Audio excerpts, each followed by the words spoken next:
En Indonésie, une semaine après les pluies torrentielles qui se sont abattues sur le pays, le bilan continue de s'alourdir. Il est d'au moins 770 morts, 463 disparus. Nous avons pu recueillir le témoignage d'un Français qui était sur place. Il a dû marcher pendant 2 jours pour échapper à la montée des eaux. Lise Cloy et Delphine Xinte.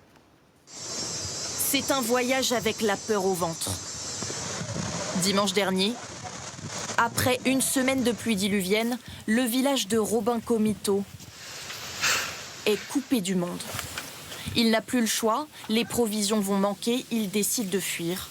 Il a filmé son périple et nous le raconte 2 jours plus tard. On peut évacuer que à pied, donc tous les anciens du village, les enfants, ils peuvent pas partir. C'est très difficile parce qu'on voit la peur dans les yeux des gens. Ils ont peur d'être abandonnés. Il doit marcher près de 80 km entre le village de Karangangpar et Birun, commune en grande partie épargnée. Aujourd'hui, on va essayer donc de rejoindre la ville à pied.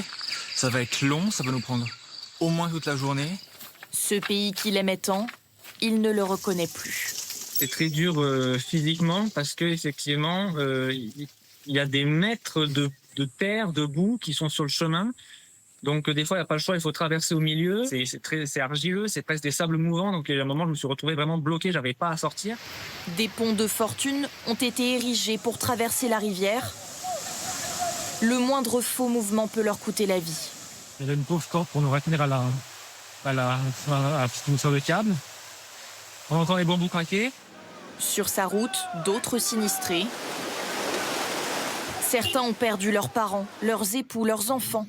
Plus de toit où se réfugier. On voit des parents, de jeunes parents avec leurs nourrissons sur le bras qui traversent les câbles.